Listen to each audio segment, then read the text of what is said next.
पिछले 5 दिनों से अग्नि इश्क की हरकतें नोटिस कर रहा था। उसका अग्नि से दूर दूर रहना, उसके करीब आने पर अपना चेहरा घुमा लेना, बिल्कुल चुप रहना, सारा दिन अपनी आंखें बंद कर बेड पर लेटी रहना, जब नर्स का आना और तभी उसका अपनी आंखें खोलना, अगर उसे कोई चीज चाहिए तो सिर्फ नर्स से बोलना।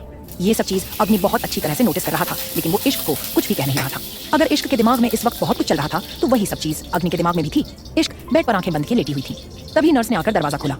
वो मुस्कुराते हुए इश्क के पास आई और इश्क ने भी दरवाजा खुलने की आवाज सुन अपनी आंखें खोल दी थी। वो भी मुस्कुराते हुए नर्स की तरफ देख रही थी। इश्क का मुस्कुराता हुआ चेहरा अग्नि को बहुत पसंद था, लेकिन जिस तरह से वो उसे देखकर बिल्कुल एक्सप्रेशनलेस और नर्स को देखकर मुस्कुरा रही थी, ये सब चीज अग्नि को बहुत ज्यादा चिढ़ा रही थी। पर फिर भी वो शांत रहा। नर्स मुस्कुराते हुए इश्क को देखकर बोली, आज आपको हॉस्पिटल से डिस्चार्ज मिलने वाला है, अब आप ठीक है, बस अपनी ड्रेसिंग का ध्यान रखिएगा। इश्क ने अपना चेहरा हाँ में हिलाया। इश्क की डिस्चार्ज की बात सुनकर अग्नि भी खुश हो रहा था। हॉस्पिटल में वो इश्क को ना ज्यादा कुछ बोल सकता था और ना ही उसे कुछ ज्यादा स्पेशल फील करवा सकता था। वहीं दूसरी तरफ उसे हर किसी के अंदर आने से भी प्रॉब्लम थी, तो वो इश्क को एक पल के लिए भी छोड़कर नहीं जा रहा था। अब उसे जल्दी से बस इश्क को अपने साथ फार्म हाउस में लेकर जाना था, ताकि वो खुद इश्क का पूरा ख्याल रखे और उसे किसी चीज की प्रॉब्लम ना हो। इश्क नर्स की तरफ देखते हुए बोली, मेरे घर वाले बाहर है क्या? अग्नि उसकी बात सुनकर अपनी बड़ी बड़ी आंखों से उसे देखने लगा। नर्स ने एक नजर इश्क की तरफ देखा और फिर अग्नि की तरफ। अग्नि का चेहरा देखकर उसकी हिम्मत तो नहीं हो रही थी कुछ बोलने की, क्योंकि पिछले 5 दिनों में सब लोग अग्नि के बारे में अच्छी तरह से जान चुके थे, लेकिन इश्क के सवाल का जवाब उसे देना था।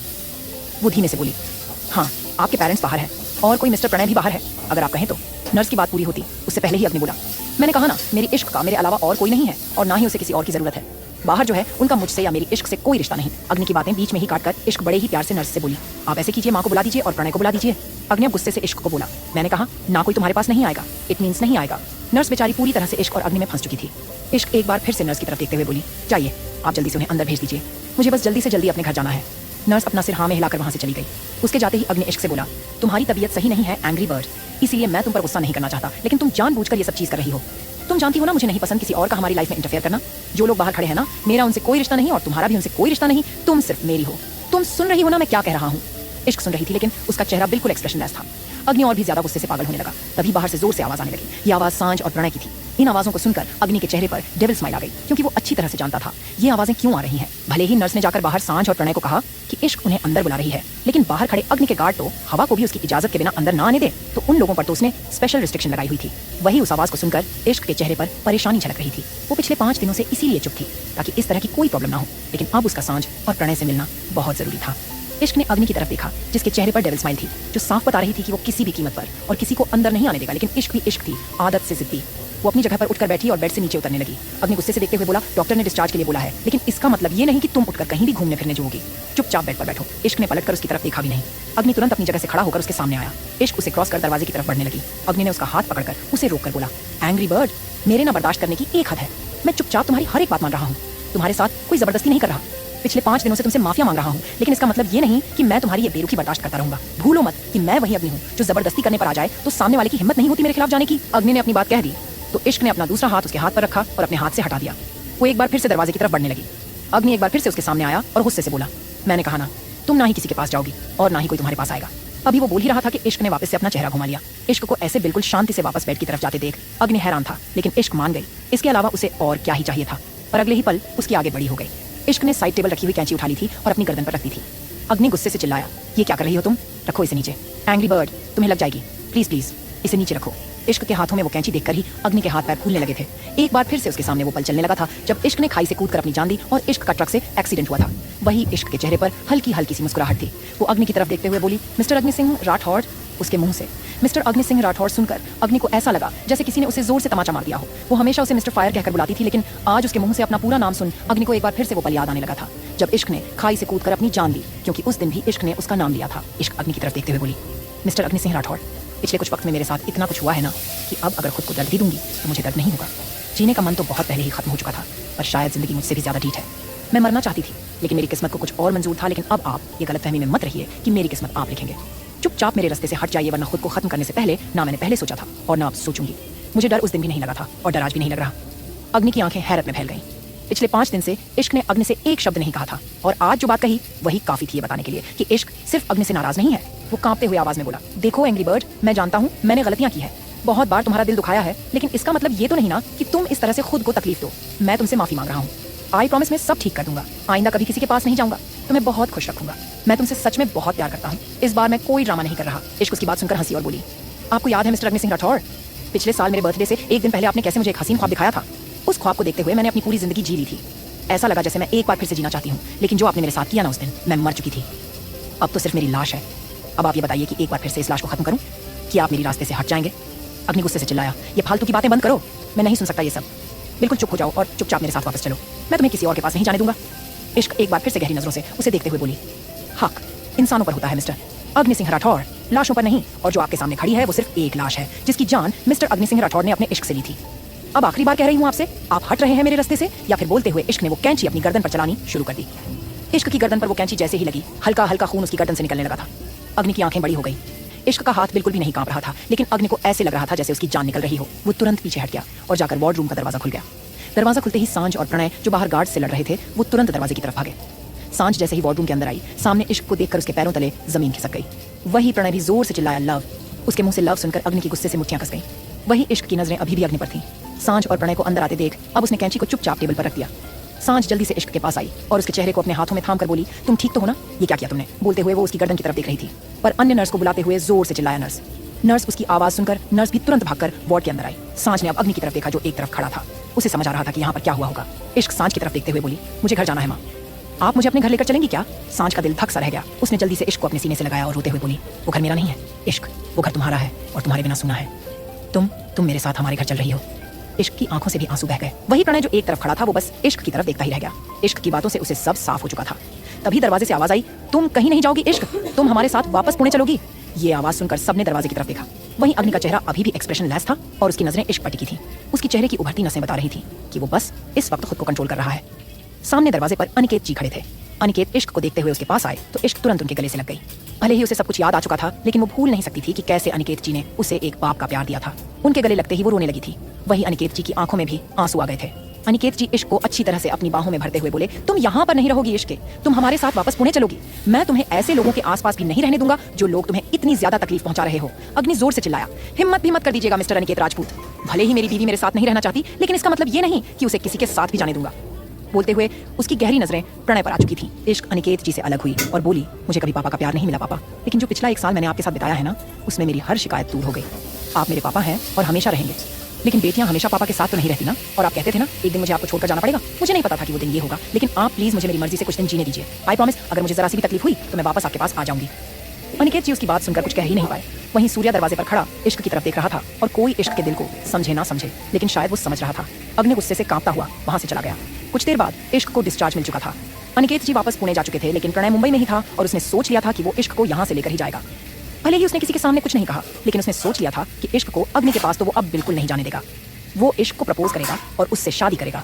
अग्नि चाहे कोई माफिया हो या टॉप बिजनेसमैन, अगर उसे इश्क के लिए अग्नि से लड़ना पड़े तो पीछे नहीं हटेगा। राठौर मेंशन। शाम का वक्त पार्किंग एरिया में 2-3 गाड़ियां आकर एक साथ रुकी और एक गाड़ी में से इश्क, सूर्या और सांझ बाहर निकले, लेकिन उन बाकी की गाड़ियों में नहीं पता था कि कौन है। वहीं जैसे ही इश्क गाड़ी से बाहर निकली और सांझ ने उसे संभाला, दूसरी तरफ आकर अग्नि उसके साथ खड़ा हुआ और उसके हाथ को अपने हाथ में पकड़ लिया। इश्क हैरानी से उसकी तरफ देखती रही। वो अपना हाथ अग्नि से खींचती।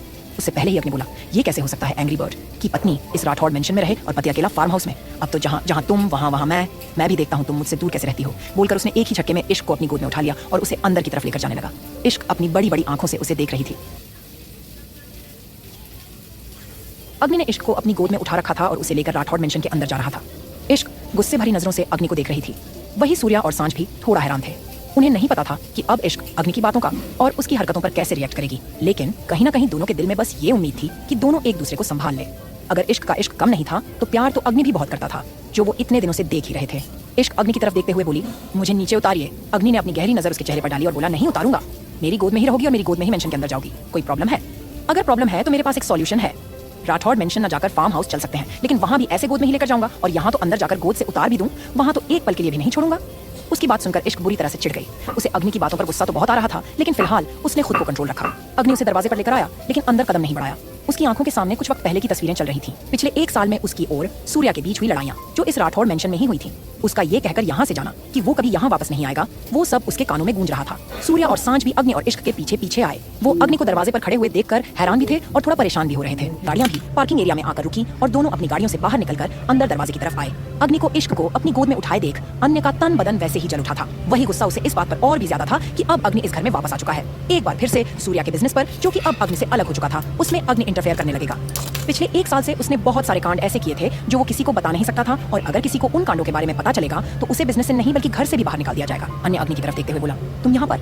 अग्नि ने उसकी तरफ देखा और फिर तिरछा मुस्कुराकर बोला, तुम हैरान तो ऐसे हो रहे हो जैसे मैं तुम्हारे घर आया हूँ, अपने ही घर वापस आया हूँ। इतना हैरान होने की बात नहीं है। अन्य ने सिर्फ नॉर्मल सी बात पूछी थी और अग्नि का जो जवाब था उस पर जीवन के चेहरे की भौहें सिकुड़ गई। सांझ ने तुरंत अग्नि के माथे पर भी तिलक लगाया। आज उसने पहली बार अग्नि के माथे पर तिलक लगाया था। बड़ा सा माथा जिस पर पहले से ही बहुत सारी तैयारियां थी, पर तिलक लगने की वजह से अग्नि और भी ज्यादा अट्रैक्टिव लगने लगा था। लेकिन इश्क ने तो उसे देखते ही अपना चेहरा घुमा लिया। अग्नि इश्क की तरफ देखते हुए बोला, वो चावल गिरने वाली रस्म भी तो होती है ना, वो भी करनी है क्या? इश्क चिढ़कर बोली, मुझे आपके साथ कोई रस्म नहीं करनी, मुझे बस नीचे जमीन पर उतार दीजिए और मेरा पीछा छोड़ दीजिए, इसके अलावा मुझे और कुछ नहीं चाहिए। अग्नि शरारती मुस्कुराहट के साथ बोला, नहीं एंग्री बर्ड, तुम्हें और भी बहुत कुछ चाहिए। इश्क ने उसकी बात सुनकर सवालिया एक्सप्रेशन के साथ उसे देखा। अग्नि बड़े ही अंदाज से बोला, तुम्हें मैं चाहिए हूँ एंग्री बर्ड? हाँ, मेरे अलावा और कुछ भी तुम्हारी जरूरत और ख्वाहिश नहीं हो सकता, इतना तो मैं कंफर्म हूँ। उसकी बात सुनकर इश्क ने तुरंत उस पर से अपनी नजरें हटा ली। अग्नि उसे लेकर अंदर की तरफ बढ़ने लगा। वो उसे अपने कमरे की तरफ लेकर जा रहा था, तभी इतिश्री उसके सामने आई और बोली, ये अच्छा है तुम्हारा, कभी इस घर में आओ और सबको सुनाकर चले जाओ, और कभी ऐसे आओ जैसे ना जाने तुम्हें यहाँ पर रहने वाले इंसानों से और इस घर से ना जाने कितना ही प्यार है। नेहा भी वहाँ पर आई और इश्क की तरफ देखते हुए बोली, मुझे तो लगता है लोगों ने इस घर को घर समझ ही नहीं रखा, किसी होटल की तरह समझ रखा है, जब मन किया आए और जब मन किया चले जाएं। क्यों का तो साल साल भर कोई पता ठिकाना नहीं होता। उसकी बात सुनकर इश्क को बहुत अजीब सा लगने लगा था। वही सांझ भी इतिश्री और नेहा की तरफ देखती ही रह गई। पिछले 1 साल से वो उनके बदले हुए तेवर देख रही थी, लेकिन कभी ज्यादा ध्यान नहीं दिया और ना ही उनसे कुछ कहा। पर अग्नि ना अपने बारे में कुछ सुन सकता था और इश्क के बारे में तो बिल्कुल भी नहीं। वो इतिश्री और नेहा की तरफ देखते हुए बोला, अभी तो मैं घर में आया हूँ, आप लोगों ने अपनी औकात दिखानी शुरू कर दी। पर एक सलाह दे दूं आपको, जब जंगल का शेर जंगल में वापस आ जाए ना, तो गीदड़ों को थोड़ा संभल कर रहना चाहिए। पता नहीं चलता कब शेर उन पर ही झपट्टा मार दे। पीछे खड़ा जीवन जोर से चिल्लाया, तमीज से बात करो अग्नि, तुम्हारी चाची है वो और मासी भी, तुम इतिश्री से इस तरह से बात नहीं कर सकते। अग्नि ने जीवन की बात सुनी, लेकिन उसकी तरफ पलटकर नहीं देखा। वो यूं ही इतिश्री और नेहा की तरफ देखते हुए बोला, अग्नि सिंह राठौड़ किसी कुत्ते की बकवास नहीं सुनता, सामने वाला जैसे बोलेगा वैसे ही सुन भी लेगा। अब ये सामने वाले पर डिपेंड है कि उसे अग्नि सिंह राठौड़ के सामने मुंह कितना चलाना है। बोलकर वो हल्का सा तिरछा मुस्कुराया और तुरंत वहां से चला गया। जीवन, इतिश्री और नेहा बस उसे जाते देखते रह गए। वहीं अन्य का चेहरा भी गुस्से से कांप रहा था। सूर्या जीवन के पास आया और उसके कंधे पर अपना हाथ रखकर बोला, थोड़ा कंट्रोल रखो। अग्नि ने जो कहा वो सही नहीं था, लेकिन उसके बारे में सब जानते हैं, और जानते हुए भी अगर कोई उसके सामने इस तरह की बेहुदा बकवास करेगा तो सिर्फ अग्नि ही नहीं, मैं भी बर्दाश्त नहीं करूंगा। बोलकर सूर्या भी तुरंत वहां से चला गया। जीवन, जो पहले ही अग्नि की बातों से हद से ज्यादा गुस्से में था, अब सूर्या की बातें सुनकर उसका गुस्सा और भी ज्यादा बढ़ने लगा। इतिश्री सांझ की तरफ देखकर मुंह बनाते हुए बोली, ये तो बहाना है कि अग्नि का बिहेवियर ऐसा है, भला ये भी तो देखो कि अग्नि का बिहेवियर ऐसा है क्यों? अगर परवरिश में कमी होगी तो बच्चा तो बिगड़ ही जाएगा। कभी मेरे अन्य ने मेरे साथ इस तरह से बदतमीजी नहीं की। बोलते हुए उसके चेहरे पर बेहद गुरूर झलक रहा था। वो मुंह बनाते हुए वहां से अपने कमरे में चली गई। अन्य की नजरें अभी भी अग्नि और इश्क के कमरे पर थी और उसके दिमाग में कुछ चल रहा था। वो मन ही मन बोला, पिछली बार तो मैं तुम्हें अपने हाथों से जाने दिया, लेकिन इस बार नहीं, इस बार वो सब होगा जो मैं चाहता हूँ। बिजनेस पर तो मैं कंट्रोल कर ही चुका हूँ, अब मुझे तुम भी चाहिए हो। सांझ इतिश्री की बातों से हर्ट तो बहुत ज्यादा हुई, लेकिन फिलहाल उसे अग्नि और इश्क की ज्यादा चिंता थी, इसलिए वो चुपचाप अपने कमरे में चली गई। वहीं दूसरी तरफ अग्नि इश्क को लेकर अपने कमरे में आया। कमरे में आते ही अग्नि और इश्क दोनों की सांस एक पल के लिए थम गई। अभी भी उन दोनों का कमरा बिल्कुल वैसा था जैसा वो दोनों छोड़ कर गए थे। हर एक चीज बिल्कुल वैसे की वैसे रखी हुई थी। अग्नि ने इश्क को लाकर बेड पर लिटाया और मुस्कुराते हुए उसे देखकर बोला, कुछ याद आया तुम्हें? इश्क गुस्से से दांत पीसते हुए उसे देख रही थी, लेकिन अभी भी वो बिल्कुल खामोश थी। अग्नि उसके चेहरे पर झुककर उसके माथे को चूमते हुए बोला, तुम्हें पता है पिछले 1 साल से ना मैं इस कमरे में नहीं आया। पिछले 1 साल से मेरा दिल जल रहा था, लेकिन अब तुम्हारे साथ इस कमरे में आते हैं जैसे उस जलते हुए दिल को सुकून मिल गया। तुम मुझे बुरा कहती हो ना, लेकिन एक बात बताऊं, तुम बहुत बुरी हो। कब मेरी जरूरत से मेरी आदत बन गई मुझे पता ही नहीं चला। तुम्हारे जाने के बाद पता चला कि सिर्फ इस इश्क को इश्क नहीं था, इस अग्नि से ये अग्नि भी इश्क के इश्क में पागल होने लगा था। अग्नि की इस बात पर इश्क को एक कंपी सी महसूस हो रही थी, लेकिन उसने फिर भी खुद को शांत रखा। उसकी मुट्ठियां कसी हुई थी और ऐसा लग रहा था जैसे वो खुद में ही सिमट रही हो। अग्नि उसे देखते हुए बोला, अब तुम थोड़ी देर इंतजार करो, मैं अभी 2 मिनट में वॉशरूम से आता हूँ, उसके बाद मैं डिनर मंगवाऊंगा। बोलकर उसने एक बार फिर से इश्क के माथे को चूम लिया और वॉशरूम की तरफ चला गया। उसके जाते ही इश्क अपनी जगह पर उठकर बैठी। वो वॉशरूम के दरवाजे की तरफ देखते हुए बोली, आपको क्या लगता है मिस्टर अग्नि सिंह राठौड़ की मैं सब कुछ भूल गई? बिल्कुल भी नहीं, ना ही मैं कुछ भूली हूँ और ना ही कभी भूल सकती हूँ। आपने मेरे साथ जो किया ना, वो सब मुझे पता है, मैंने कैसे बर्दाश्त किया था। और आपको लगता है कि सब कुछ भूलकर मैं एक बार फिर से आपके इश्क में पागल सब कुछ बर्दाश्त करती रहूंगी? नहीं मिस्टर अग्नि सिंह राठौड़, आपके साथ रहना तो दूर, मुझे आपकी शक्ल भी नहीं दिखनी। बोलकर वो अपनी जगह से उठी और रूम से बाहर निकल गई। वो धीरे धीरे सीढ़ियां उतरकर नीचे आई और सांझ को ढूंढने के लिए हाल में अपनी नजरें घुमाने लगी। तभी उसे किचन से कुछ आवाज आई। वो सूर्या और सांझ के कमरे में जाने की बजाय किचन की तरफ आई। उसका शक सही था, सांझ किचन में इश्क के लिए खाना ही बनवा रही थी। इश्क जैसे ही किचन के दरवाजे पर आई और सांझ ने उसे देखा, वो तुरंत उसके पास आई और हैरानी से बोली, तुम यहाँ क्या कर रही हो इश्क? तुम्हें तो ऊपर रूम में होना चाहिए ना, तुम्हें इतना चलना फिरना नहीं है बच्चे, अभी तुम्हें रेस्ट की जरूरत है। इश्क उसे एक टक देखते हुए बोली, क्या मुझे एक अलग से रूम मिल सकता है जहाँ पर सिर्फ मैं रहूँ, मेरे साथ कोई और नहीं? उसकी बात सुनकर सांझ को समझ आ गया कि वो अपने कमरे में क्यों नहीं रहना चाहती। उसने अपना चेहरा हाँ में हिलाया और इश्क का हाथ पकड़कर उसे गेस्ट रूम की तरफ लेकर जाने लगी।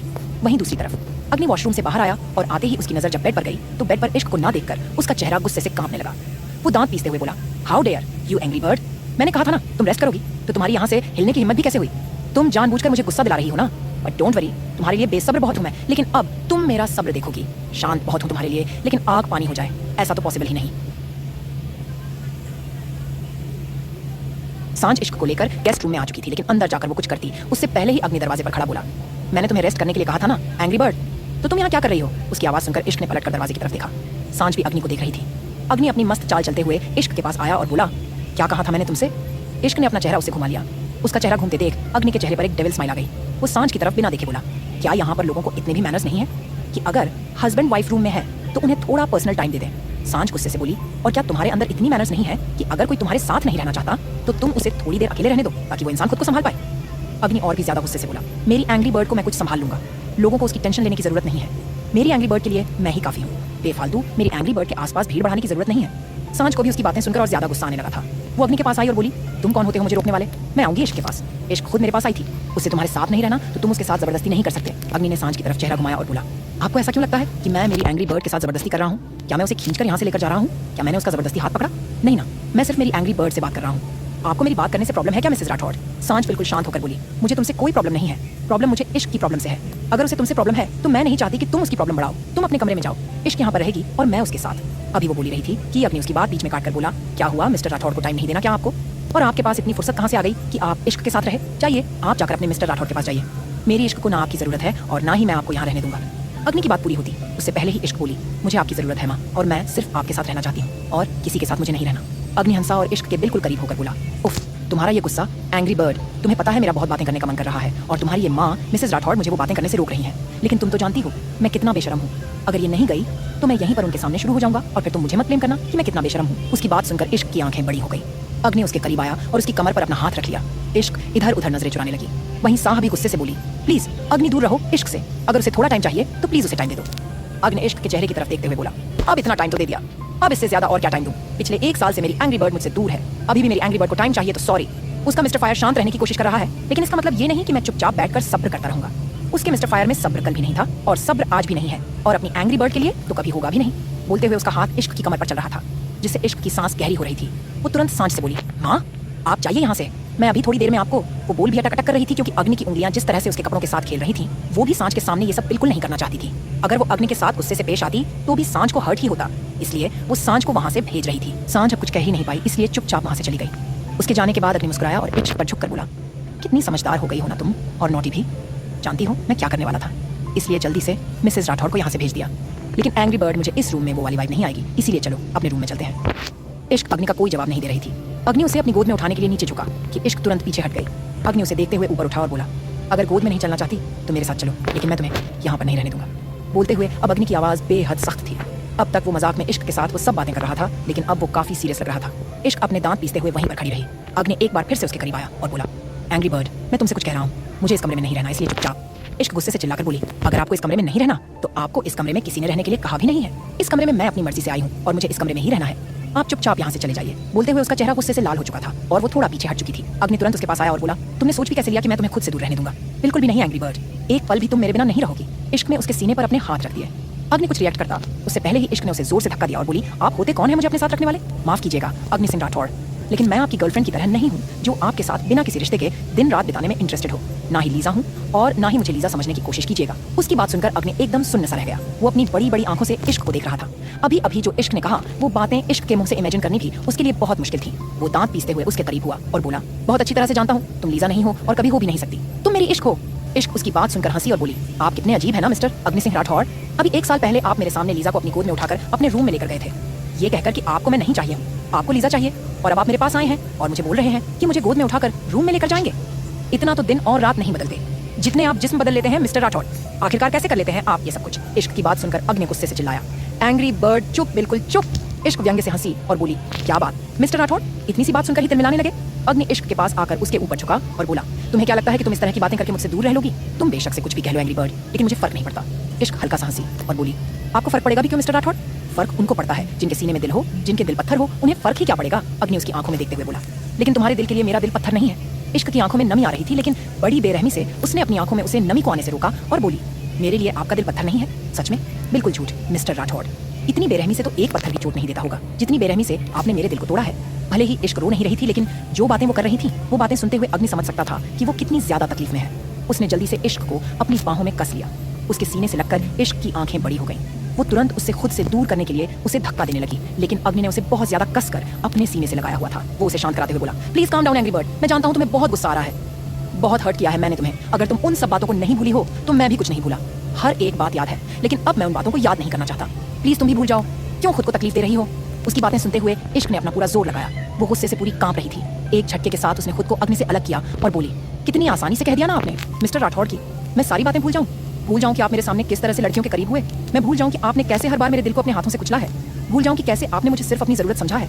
भूल जाऊं कि कैसे आपने हर एक पल मुझे अपने प्यार के लिए तड़पाया है। भूल जाऊं मिस्टर राठौड़ कि आपका नाम अपनी हर एक सांस से लेते वक्त कब अपनी ही सांसों को खत्म करने की हद तक चली गई। अग्नि उसके सामने खड़ा चुपचाप उसकी बातें सुन रहा था। वो कुछ बोलने की हिम्मत कर ही नहीं पा रहा था। इश्क की बातें सिर्फ बातें नहीं थी, उसकी वो तकलीफ थी जो अग्नि ने दी, और कभी इश्क ने उफ तक नहीं की। इश्क व्यंग्य से हंसी और बोली, आप भूल सकते हो उन सब बातों को मिस्टर राठौड़, लेकिन मैं नहीं भूल सकती। अग्नि एक बार फिर से उसके करीब आया और बोला, लेकिन तुम्हें भूलना पड़ेगा एंग्री बर्ड, क्योंकि जो बातें तुम्हें तकलीफ दे अब मैं उन बातों को तुम्हें याद रखने ही नहीं दूंगा। तुम्हें क्या लगता है कि तुम मुझे ये सब बातें कहकर बेवकूफ़ बना लोगी? मैं जानता हूँ कि आज भी तुम मुझसे प्यार करती हो, आज भी तुम्हारे दिल में सिर्फ मैं हूँ। अगर मैं नहीं होता तो जब तक तुम्हें कुछ याद नहीं था तभी तुम्हारे दिल में वो एहसास नहीं आते जो हमेशा तुम्हें मेरे लिए हुए। तुम्हें कुछ याद नहीं था ना, तब भी मैं तुम्हारे करीब आता था तो तुम नहीं रहती थी, तुम मेरी इश्क बन जाती थी। अब भी मैं जानता हूँ तुम मुझसे नाराज हो, लेकिन इसका मतलब ये बिल्कुल भी नहीं कि तुम मुझसे प्यार नहीं करती। तुम आज भी मुझसे इश्क करती हो। इश्क बेहद नाराजगी और बेरुखी से बोली, आप गलतफहमी में हैं मिस्टर राठौड़। वो इश्क तो आपने खुद अपने हाथों से मार दी जो आपसे बेइंतहा इश्क करती थी। ये इश्क अब सिर्फ नाम से इश्क है, इसके दिल में इश्क जैसा कुछ भी नहीं। उसकी बात सुनकर अग्नि हंसा और उसके बिल्कुल करीब हो गया। इश्क तुरंत वहां से जाने लगी, लेकिन अग्नि ने उसका हाथ पकड़कर उसे रोक लिया। उसने इश्क की कमर पर अपना हाथ रखा और उसके गाल पर अपना दूसरा हाथ रखकर उसके गाल को हल्का हल्का सहलाने लगा। इश्क की सांसें गहरी हो रही थी। वो एक टक अग्नि को देख रही थी। अग्नि उसकी आंखों में देखकर बोला, अच्छा तुम्हें क्या लगता है तुम मुझसे झूठ बोलोगी? तुम कुछ भी कहोगी और मैं तुम्हारी बातें मान लूंगा? नहीं, बिल्कुल भी नहीं।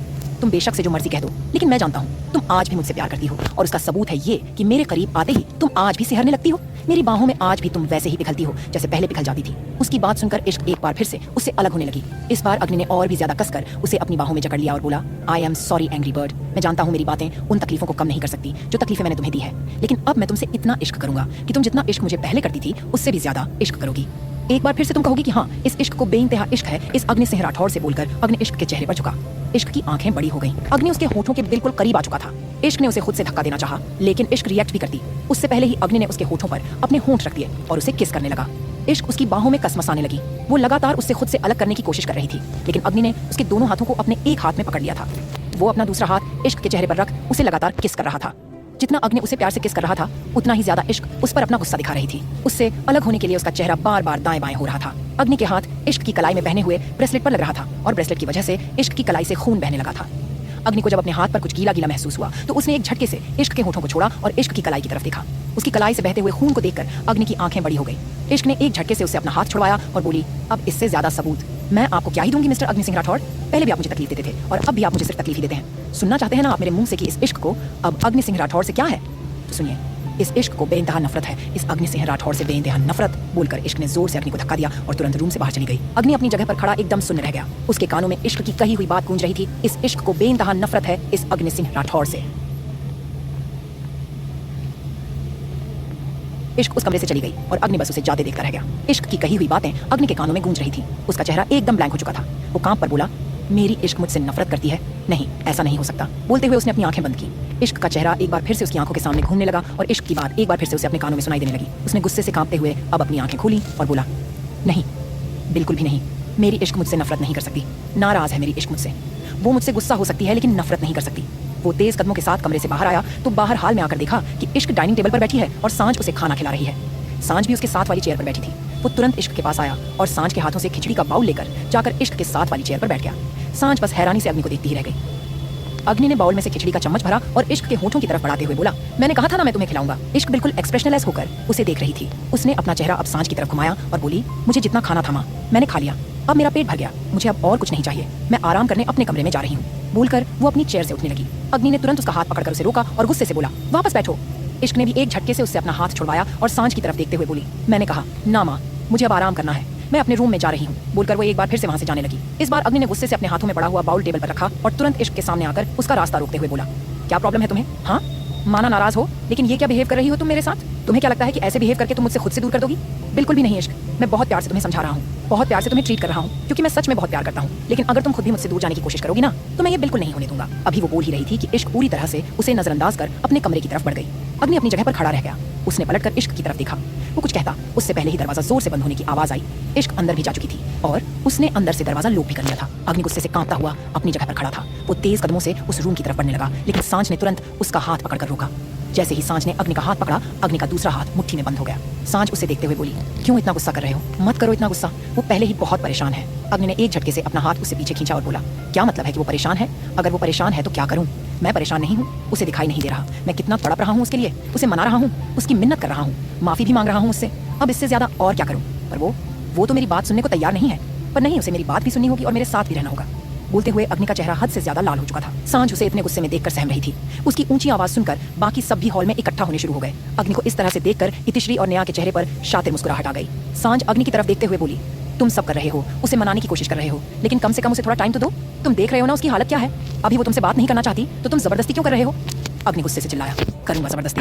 जब उसे परेशान किया था तब भी जबरदस्ती ही किया था, तो अब मनाते टाइम जबरदस्ती क्यों नहीं कर सकता? मैं जानता हूँ मेरी इश्क बहुत जल्दी नाराज होती है, लेकिन ज्यादा देर नाराज नहीं रह पाती। उसे मेरी जरूरत है, मैं उसे अकेला नहीं छोड़ सकता। सांझ तुरंत बोली, उसे तुम्हारी जरूरत है, लेकिन अभी नहीं। जब वो ठीक हो जाएगी, थोड़ा खुद को संभालेगी, तो तुम उससे बात करना। उसकी बात सुनकर अग्नि और भी ज्यादा चिढ़ गया। वो बेहद गुस्से में बोला, ओ प्लीज मिसेज राठौड़, मुझे आपका लेक्चर नहीं सुनना। आप जाइए और जाकर अपने मिस्टर राठौड़ को संभालिए। आपको क्या लगता है कि मुझे आपकी ये सीख की जरूरत है? बिल्कुल भी नहीं। तभी पीछे से इतिश्री हंसी और बोली, मैंने आज तक बहुत सारे बच्चे बिगड़े हुए देखे, लेकिन कोई इतना बिगड़ा नहीं देखा जो यही भूल जाए कि उसे अपनी माँ से बात कैसे करनी है। इतना बदतमीज बच्चा मैंने कभी अपनी जिंदगी में नहीं देखा। अग्नि तुरंत उसकी तरफ घूमा और बोला, ओह हेलो, यहाँ पर कोई तमाशा नहीं चल रहा जो आप अपने कमेंट पास कर रही हैं। इतना ही कमेंट पास करने का शौक है तो जाइए और जाकर अपना सोशल मीडिया चलाइए। मुझे आपकी बकवास सुनने में कोई इंटरेस्ट नहीं। तभी अन्य जो अभी वहाँ पर आया ही था वो गुस्से से चिल्लाया, तुम मेरी मोम से ऐसे बात नहीं कर सकते। अग्नि उससे भी ज्यादा जोर से चिल्लाते हुए बोला, तो अपनी मोम का मुंह बंद रखो। अगर मेरे सामने किसी का मुंह खुलेगा तो मैं सिर्फ मुंह बंद करना नहीं, मुंह तोड़ना भी जानता हूँ। ये मेरा घर है राठौड़ मेंशन। यहाँ पर अगर मेरे सामने किसी की जुबान खुलेगी तो फिर वो चाहे बेशक से कोई भी हो, मुझे उसकी जुबान को वापस उसके मुंह में और उस शख्स को इस घर से बाहर निकालने में एक बार नहीं लगेगा। अन्य तुरंत उसकी तरफ बढ़ा और उसको गिरेबान से पकड़कर बोला, तुम्हारी हिम्मत भी कैसे हुई मेरी मोम के बारे में ये सब बात करने की? अगले ही पल अग्नि ने जोर से उसके मुंह पर एक पंच जड़ दिया और बोला, तुम्हारी हिम्मत कैसे हुई मेरे गिरेबान को पकड़ने की? बोलते हुए उसने जोर से अन्य को धक्का दिया। अन्य सीधा जाकर जमीन पर गिरा। नेहा तो अन्य की बुरी हालत होते देख हैरान थी। आज तक अन्य उसके सामने बड़ी बड़ी बातें करता रहता था कि अग्नि को ऐसे सबक सिखा देगा, वैसे सबक सिखा देगा, लेकिन अब एक पंच में ही अग्नि ने अन्य को उसकी औकात दिखा दी थी। अगले ही पल अग्नि ने उसको गिरेबान से पकड़कर वापस खींचा और एक जोरदार पंच और जड़ते हुए बोला, अगर इतनी ही प्रॉब्लम हो रहा है तो अपनी मोम को जाकर समझाओ कि मुझसे पंगा ना ले। मैं ना तो बड़ा छोटा देखता हूँ और ना ही रिश्तों के लिहाज करता हूँ। अगर हूँ बदतमीज तो हूँ, मेरी बदतमीजी तुम्हारे सामने ना निकले। ऐसे काम ही मत करो। इतिश्री तुरंत अन्य और अग्नि के पास आई और अग्नि को पीछे की तरफ खींचते हुए बोली, छोड़ो मेरे अन्य को, वरना वो आगे कुछ और कहती। उससे पहले ही अग्नि ने उसे जोर से धक्का देकर खुद से अलग किया और बोला, मुझे हाथ मत लगाना, हाथ तोड़ दूंगा। तभी जीवन की गुस्से से भरी हुई आवाज सुनाई दी, तुम अपनी चाची का हाथ तोड़ोगे? मुझे लगा था बेशक तुम गुस्से वाले हो पर तुम इंसान तो हो, लेकिन तुमने तो प्रूफ कर दिया तुम तो इंसान कहलाने लायक भी नहीं हो, जिसे रिश्तों की लिहाजा तक नहीं। अग्नि ने एक झटके से अन्य को छोड़ा और जीवन के सामने आकर बोला, रिश्तों का पिटारा मेरे सामने मत खोलिए। अगर इतनी ही फिक्र है तो जाकर अपनी बीवी और अपने बेटे को ज्ञान के पाठ पढ़ाइए। अग्नि सिंह राठौड़ को न आपके ज्ञान की जरूरत है न आपकी। बोलते हुए अग्नि का चेहरा गुस्से से कांप रहा था। इतिश्री सांझ की तरफ देखते हुए बोली, देख रही है आप अपने बेटे को? कितना बदतमीज और घटिया इंसान है। उसकी बात पूरी होती उससे पहले ही अग्नि जोर से चिल्लाया, don't you dare Mrs Rathore को इन सब में लाने की कोशिश भी मत कीजिएगा, वरना अभी इसी वक्त इस घर से बाहर फेंक दूंगा। जीवन गुस्से से कांपता हुआ अग्नि को देख रहा था। उसने अपना हाथ उठाया और बोला, तुम्हारी हिम्मत कैसे हुई मेरी बीवी से इस तरह बात करने की? बोलकर वो अपना हाथ अग्नि पर उठाता, उससे पहले ही अग्नि ने उसका हाथ कसकर पकड़ लिया और जोर से दबाते हुए नीचे झटक दिया। वो अपनी गुस्से से जलती हुई नजरों से जीवन को देखकर बोला, ये गलती बिल्कुल भी मत कर दीजिएगा मिस्टर जीवन सिंह राठौड़। अग्नि ने कभी अपने बाप का लिहाज नहीं किया, तो आप तो चीज ही क्या है। एक पल नहीं लगेगा मुझे आपको याद दिलाने में कि आपकी औकात क्या है। तभी वहां से किसी की ताली बजाने की आवाज आई। ताली बजाते हुए देख सब हैरान थे। सांझ ने जब इश्क की तरफ देखा तो उसकी भी आंखें फटी की फटी रह गईं। इश्क ताली बजाते हुए अग्नि के पास आई और बोली, वाह मिस्टर राठौड़ वाह, मुझे तो लगा शायद जिस तरह से आपको एहसास है कि आपने मेरे साथ जो किया वो गलत है, उसके बाद आप थोड़ा तो बदल गए होंगे, लेकिन आप तो आज भी बिल्कुल वही है, वही हार्टलेस अग्नि सिंह राठौड़, जिसे ना रिश्तों की परवाह है ना ही बड़े छोटे का लिहाज, जिसे बस आज भी सिर्फ एक ही चीज आती है, गुस्सा करना। गुस्से में ये भी नहीं देखते कि सामने वाला इंसान कौन है। इश्क की बातें सुनकर अग्नि एक टक उसे देख रहा था। इश्क हल्का सा मुस्कुराई और बोली, मुझे नहीं पता यहाँ पर किसने किस क्या कहा और क्या नहीं, पर इतना जरूर जानती हूँ कि छोटों को कभी भी बड़ों पर हाथ नहीं उठाना चाहिए। जो लोग अपने से बड़ों की इज्जत नहीं कर सकते ना, वो कुछ भी नहीं कर सकते, पर आपसे तो उम्मीद करना ही बेकार है। अग्नि उसके बिल्कुल करीब हुआ और उसके चेहरे पर झुककर बोला, अगर तुम सोच रही हो कि मैं इतना बदल जाऊंगा कि उन लोगों की बकवास सुनूंगा जिन लोगों की मेरे सामने खड़े होने की औकात भी नहीं है, तुम गलत हो एंग्री बर्ड। ये अग्नि अगर पिघला है ना तो सिर्फ तुम्हारे लिए। अगर तुम्हारे अलावा किसी और ने मेरे साथ ऊंची आवाज में बात करने की भी कोशिश की ना, तो उस इंसान का मुंह बंद कैसे करना है ये अग्नि सिंह राठौड़ बहुत अच्छी तरह से जानता है। इश्क एक्सप्रेशन लेस होकर बोली, मेरे लिए भी आपको पिघलने की जरूरत नहीं है मिस्टर राठौड़, क्योंकि अब हम दोनों के बीच कुछ भी नहीं। अग्नि दांत पीसते हुए बोला, जुबान संभाल कर बोलना, तुम्हारी बातें सुन सकता हूँ, लेकिन एक हद है मेरी सुनने की। इश्क हल्का सा हंसी और बोली, तो क्या करेंगे आप मिस्टर राठौड़? मेरी भी जुबान बंद करेंगे? मुझे घर से बाहर निकाल देंगे? निकाल दीजिए मिस्टर राठौड़। जब आपके लिए पूरी दुनिया ही छोड़ सकती हूँ, तो ये घर भी क्या चीज रह जाएगी? अग्नि उसकी बात सुनकर गहरी सांसें लेने लगा। उसने अपने दोनों हाथ अपनी कमर पर रखे हुए थे और अपने होठों को गोल कर हवा छोड़ते हुए खुद को शांत करने की कोशिश कर रहा था। कुछ पल बाद वो वापस इश्क की तरफ घूमा और बोला, मैं सच में खुद पर बहुत ज्यादा कंट्रोल कर रहा हूँ। एंग्री बर्ड, बहुत ज्यादा। मुझे इतना भी परेशान मत करो कि मैं खुद पर कंट्रोल ही खो दूं। बोलकर तुरंत अग्नि वहां से चला गया। इश्क उसके जाने के बाद सांझ के पास आई, जो सहमी हुई अपनी जगह पर खड़ी थी। अभी जो राठौड़ मेंशन में हुआ, वो देखना उसके लिए किसी बुरी ख्वाब से काम नहीं था। आज तक कभी सूर्या और जीवन के बीच बहस नहीं हुई। आज तक कभी अग्नि ने सूर्या के साथ इस तरह से बदतमीजी से बात नहीं की थी। सांझ को ऐसा लग रहा था जैसे पूरा राठौड़ मेंशन ही बिखर रहा हो। इश्क सांझ के पास आकर उसका हाथ पकड़कर बोली, आप ठीक तो है ना माँ? प्लीज आप इन सब की ज्यादा टेंशन मत लीजिए। सांझ कुछ कहती, उससे पहले इतिश्री इश्क के पास आई और उसे देखते हुए बोली, जब तुम यहाँ नहीं थी ना, तो इस राठौड़ मेंशन में पूरी शांति थी। अग्नि इस घर में नहीं था तो ऐसा लग रहा था जैसे इस राठौड़ मेंशन में सिर्फ इंसान रहते हैं, लेकिन अब तो ऐसा लग रहा है कि इंसानों से ज्यादा यहाँ पर जानवरों का जोर चलता है। इश्क ने जिस हाथ से सांझ का हाथ पकड़ा हुआ था, वो हाथ जोर से कसता जा रहा था। सांझ भी उसके हाथ के जोर को महसूस कर सकती थी। न्या भी वहां पर आई और बोली, मुझे तो समझ में नहीं आता कि तुम ये सब बर्दाश्त क्यों कर रही हो। चली गई थी ना यहाँ से, और तुम्हारी तो एक नई फैमिली भी है ना, जाने कहाँ से टपक गई है, तो वापस वहाँ क्यों नहीं चली जाती? तुम्हारी वजह से ही ये सब हो रहा है। अगर तुम नहीं होगी तो वो अग्नि भी इस घर से चला जाएगा और हम शांति से रह पाएंगे। उन दोनों की बातें सुनकर सांझ को बहुत बुरा लग रहा था, लेकिन सांझ कुछ कहती उससे पहले ही इश्क ने अपना चेहरा उन दोनों की तरफ घुमाया और हल्का हल्का मुस्कुराते हुए उन दोनों को देखने लगी। वो इतिश्री की तरफ देखकर मुस्कुराते हुए बोली, जब आपको पता है सामने वाला इंसान जानवरों की तरह बिहेव करेगा, तो आपको उससे पंगा लेना ही क्यों है? अगर खुद आग में घी डालेंगे तो आग तो फिर अपना कहर दिखाएगी ही। ऐसे में अपना दिमाग चला लिया कीजिए। और दूसरी बात, मेरी फैमिली के बारे में थोड़ा सोच समझ कर बोलिएगा। अगर यहाँ अग्नि सिंह राठौड़ का गुस्सा आप लोगों से बर्दाश्त नहीं हो रहा है, तो इश्क का गुस्सा तो आप लोग बर्दाश्त कर भी नहीं पाएंगे। चलिए माँ, मुझे किसी के साथ बहस करके अपना टाइम वेस्ट नहीं करना। बोलकर तुरंत इश्क सांझ को लेकर वहां से चली गई। इतिश्री और न्या बस उन दोनों को जाते देखती रह गई। वहीं जीवन अन्य के साथ खड़ा था और उसे देख रहा था। अन्य की होठों के किनारे से खून बह रहा था। वो अन्य के चेहरे की तरफ देखते हुए बोला, ये तुमने सही नहीं किया अग्नि, इसका जवाब तुम्हें देना पड़ेगा। वहीं दूसरी तरफ गुस्से से कांपता हुआ अग्नि अपने कमरे में आ गया था। बाकी सबने जो भी कहा हो उसे बिल्कुल फिक्र नहीं थी, लेकिन इश्क की बातें उसका दिल जला रही थी। उसने अपने कांपते हुए हाथ से साइड टेबल पर रखी हुई सिगरेट का बॉक्स उठाया और 3-4 सिगरेट एक साथ लेकर उन्हें जलाकर कश भरने लगा। उसका चेहरा तक कांप रहा था। तभी कमरे का दरवाजा खुला और इश्क अंदर आई।